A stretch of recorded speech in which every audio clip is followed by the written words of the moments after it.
이제 조합의 경영에 대해서 한번 살펴보겠습니다. 흔히들 조합의 조합장 그러면 전문가라고 생각하는데 전문가 아니에요. 조합장은 경영인이고 최고 의사 결정을 하는 균형을 잡는 사람입니다. 자, 그러면 이 조합을 경영을 할 때는 현재 도시미주공환경정비법에 따른 절차에 따르고 우리 정관에 의해서 사업을 진행해야 된다고 말씀을 드렸어요. 근데 정관의 모든 것을 다 기록할 수는 없습니다. 그래서 그 하부 규정으로, 정관의 하부 규정으로 조합 사무실에서 근무해야 될 사람이 지켜야 할 규범, 또 예산을 집행할 때 정당하게 집행하기 위한 예산 회계 규정, 또 임대위원 선출을 할 때 피선거권과 선거권을 보호하기 위한 선거 규정, 또 소통을 목적으로 하는 회의를 원만히 진행하고 주민들의 의견을 수렴하기 위한 회의 규칙, 이런 것들이 하부 규정으로 되어 있죠. 이렇게 규칙을 정한 이유는 법치 행정의 원칙에 따라서 사업을 진행하라는 뜻이에요. 근데 여러분들 조합이 지금 법치 행정에 따라 예측 가능하도록 진행되고 있다고 판단하시나요? 지금 현재 외부에서 듣기로는 이 법치 행정이 전혀 지켜지고 있지 않아요. 여러분들은 매우 불안한 상태에 있습니다. 이것을 바로잡을 때가 지금입니다. 자, 그리고 이 조합을 구성을 할 때는 많은 분들이 협력을 해서 이 조합 사업을 진행을 해야 됩니다. 우리가 조합 구성을 할 때는 다수 조합원들이 공통 목표를 향해서 노력을 해야 된다고 말씀을 드렸죠. 그런데 이 사업을 진행할 때 구성원으로는 먼저 공무원 생활을 했던 분들, 행정직에 있었던, 선출직에 있었던 이런 분들이 좀 도와주면 도움을 좀 받아요. 또 경험이 있던 분도 좋습니다. 또 행정 관변단체, 보통 한 16개 정도 협의체가 있죠. 또 이분들이 우리 동네의 사정을 잘 압니다. 이분도 좀 오시면 더 좋겠죠. 또한 지금 현재 이 행정 말단으로 통반장님들 계십니다. 우리 동네의 살림꾼들이죠. 이분도 같이 협력하면 좋죠. 또한 지금 사업을 진행을 하면서 대형 건물, 대형 토지분들, 이분이 함께 사업을 진행하면 정당성을 확보하는 데 더 좋겠습니다. 또 거기에 전문가도 필요하고 또 봉사활동을 많이 해주시는 우리가 말하는 마당발, 이런 분들도 함께 구성을 하는 것을 아주 중요하겠죠. 그런데 우리 동네는 소방수밖에 없어요. 소방수. 급격하게 무슨 일이 생기면 땜빵하러 다니는 사람들. 이런 사람들이 조합을 구성하고 집행부가 구성이 되어 있다면 기획은 누가 합니까? 이런 분들이 사업을 진행을 못할 리가 없겠다고 얘기를 하겠지만 궁극적으로 이 사업은 장기간 진행이 돼야 되는데 이런 소방수들만 있는 조합에서 사업이 원만히 진행될 것이라는 기대감은 아예 버리는 것이 좋을 것 같습니다. 그래서 우리는 지금 현재 조합이 다시 한번 탄생하는 역사를 일으켜야 될 그럴 단계로 보여요. 자, 그리고 이 정비 사업에 관련해서는 정해놓고 하는 사업입니다. 한번 볼까요? 우리 동네 땅 이미 정해졌습니다. 늘어나지 않아요. 풍선처럼 늘어나지 않습니다. 또 이 땅 위에 지어져야 할 건축물 정해졌어요. 그리고 분양받을 사람들 이미 정해놓고 하는 사업입니다. 그리고 분양 가격도 시장 가격을 뛰어넘을 수는 없어요. 모든 것이 정해졌어요. 그래서 우리는 이제 시간과 그 전쟁에서 사업을 빨리 진행을 해야 되는 이런 것이 여러분들의 과제이고 또 이 사업에 협조하는 협력업체들을 함께 고민해야 될 내용이겠죠. 근데 여기서 가장 중요한 것은 정비계획이죠. 도시미주공환경정비법은 3번의 행정계획에 의해서 사업을 진행합니다. 첫 번째가 정비계획, 두 번째가 사업시행계획, 세 번째가 관리처분인데 정비계획이 수립이 됨으로써 지어져야 할 건축물의 면적이 거의 결정이 돼요. 그래서 이것을 잘 만들어 놔야 됩니다. 근데 지금 현재 법이 많이 개정이 되고 방법이 정해졌음에도 불구하고 여러분들 집 잘 짓고 여러분들의 재산 증식이 될 수 있도록 하는 정비계획 변경에 관련된 업무 진행하고 있나요? 여러분들 돈이 사라지고 있어요.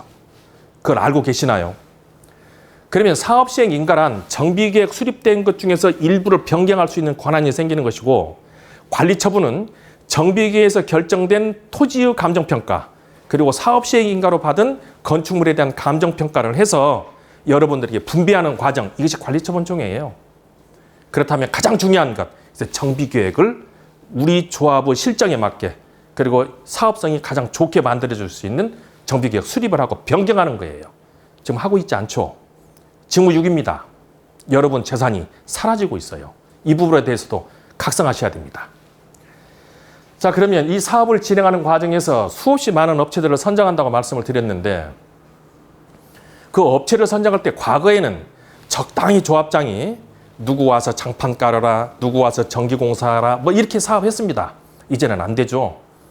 정비업무 계약 처리 기준에 따라서 지금 현재 조달청과 동일한 방법으로 인터넷에 공개를 하고 그리고 현장 설명회를 하고 제안서를 받아들여서 업체를 선정해야 돼요.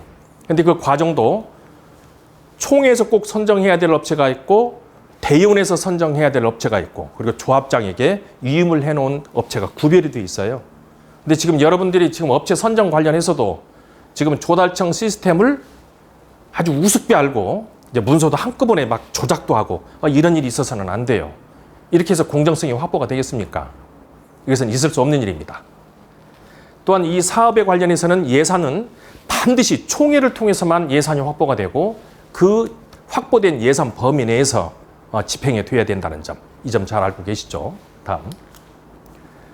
자, 그런데 이제 여러분들이 이것은 일상생활에 관련해서도 도움이 될 것 같아요. 이제 어떤 업체를 뽑을 때는 자격이 있는지 먼저 보세요. 그리고 두 번째로는 지금 이 일을 하는 사람들이 그 사람이 자격증이 있는지 보라는 거죠. 왜냐하면 대표는 아무것도 자격이 없는 사람일 수 있습니다. 그리고 이런 일을 많이 해봤는지도 한번 찾아봐야 돼요. 이 일을 해보지도 않은 사람한테 연수시킬 수는 없지 않습니까? 그리고 또 우리 지역에 와서 내 일을 할 사람이 일을 해봤느냐 이것도 중요합니다. 그리고 또 뭐가 있을까요? 재무구조가 튼튼한지 또 이 일을 하다가 벌금 등 이런 행정 처벌을 받은 적은 없는지 꼭 보셔야 돼요. 사람 변하지 않습니다. 계속 그 행위를 반복해요. 그래서 이런 것들은 보시고 맨 마지막에 보는 것이 가격입니다. 근데 우리가 이런 개발 사업을 해보면 가격을 먼저 보는데 가격은 그런 조건 중에 하나일 뿐이고 말씀드린 것같이 자격이 있는지 자격증이 있는지 그리고 업무는 해본 경험이 있는지 이런 여러 가지 조건을 꼼꼼히 한번 살펴보시기 바랍니다. 근데 이 많은 업체들 중에서 지금 우리 동네에도 건설사들이 들락달락 한다는 얘기는 들었습니다. 근데 이 건설사도 건설사이고 건설사업자이고 우리 조합도 건설사업자예요. 우리는 의제 등록을 함으로써 건설업자라고 말씀을 드렸습니다. 그러면 시공건설사들은 자기네들이 땅을 사서 시공사들이 집을 짓고 그 집을 시공사들이 팔고 이득금을 그네들이 가져가는 거예요. 근데 우리 조합은 어떻습니까? 자, 여러분들이 사는 동네에 여러분들이 집을 지어서 여러분들이 팔아요. 그리고 그 이득금은 여러분들에게 나눠드리는 조합이에요. 그러면 이 조합을 건강하게 잘 운영을 해야 되지 않을까요? 지금 여러분들 조합은 건강하십니까? 예. 그럼 이제 총회에 대해서 좀 살펴보죠. 총회.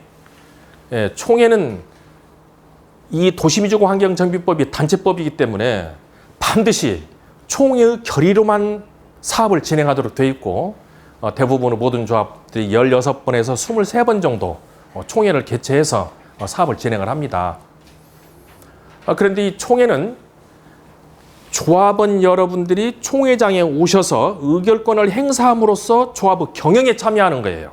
그런데 가끔 보면 이 총회를 개최한다 그러면 나무 일 이야기하듯이 해요. 그거 옳지 않습니다. 그리고 총회는 법에 정해진 바에 따라서 정기총회가 있고 임시총회가 있고 또 경우에 따라서는 또 해임총회가 준비가 되어 있죠. 그래서 이 총회를 통해서만 사업을 진행하여야 하고 또 원칙적으로 1조합은 1물권 1표를 원칙으로 합니다. 그래서 평등한 의결권을 행사하도록 규정하고 있죠. 자, 그러면 이 총회 소집권자는 누구일까요? 원칙적으로 조합장입니다. 그런데 이 조합이 가끔 보면 이 기능이 마비가 되는 경우가 있어요. 자, 이것을 대비해서 도시미주공환경정비법 및 관련된 부속 규정에서 일정 수 대의원 또는 일정 수 조합원이 총회 소집 요구를 할 수 있도록 법이 제도적으로 마련을 해두었어요.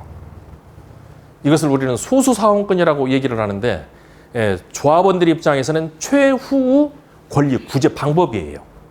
그래서 이 총회를 통해서 사업을 진행하는 것에 대해서 법에서는 총회를 개최할 수 있는 권한을 일부는 대의원에게, 일부는 조합원에게 부여하고 있다는 점이죠. 그런데 이 조합 사업을 진행하는 과정에서 이제 망가지는 조합을 좀 살펴봤습니다. 망가지는 조합. 2,800개나 되는 조합들 중에서 한 5% 정도는 아주 형편없이 망가집니다. 근데 망가지는 원인을 살펴보면 천편일률적으로 똑같아요. 몇 명이 내 이익을 위해서 사업하기 때문에 이런 사단이 벌어져요. 이 조합의 재산은 내 것이 아니에요. 합유예요. 그런데 마치 그 재산을 내 것인 양 생각하는 사람들, 그럼으로써 이 사업이 망가지는 겁니다. 그런데 여러분들의 지역은 특히나 용산 지역의 도시 기능을 회복하기 위해서 사업을 진행하는 국가 대업이에요. 그런데 그 국가적인 업무를 내 것처럼 활용하고 거기에서 용돈이나 받고 싶고, 그럼 이 국가가 제대로 가겠습니까? 그래서 이 사업은 절대 다수 이익과 그리고 사회적인 목적과 국가적인 목적을 실현하기 위해서 지금 현재 여러분들이 동참을 하고 있고, 여러분 의식이 깨으셔야 됩니다. 지금 현재 용산이 개발이 됨으로써 이제 한국이 메가시티로 진입할 수도 있어요. 대한민국 서울이 인구 1,000만 이상, 그리고 반경 30km 이상이 됨에도 불구하고 아직 메가시티가 아니에요. 이번 용산이 개발이 됨으로써 서울도 메가시티가 분명히 됩니다. 그 역할을 여러분들이 하는 거예요. 그러면 여러분도 자긍심을 가지시고, 그리고 눈을 크게 뜨고 깨이시기 바랍니다. 부탁드립니다. 저를 위해서 아니에요. 여러분들을 위해서 꼭 그렇게 해주세요.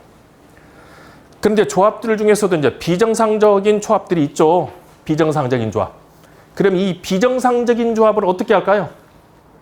보고만 있을까요? 가장 좋은 방법은 스스로 퇴진하는 거예요. 그런데 스스로 퇴진하지 않으면 어떻게 해요? 여러분들이 힘을 모아서 내려와야 돼요. 지금 현재 우리 조합은 비정상적이고 그 정상적으로 돌아가기 위해서 여러분의 협조를 구하고 있는 관계입니다.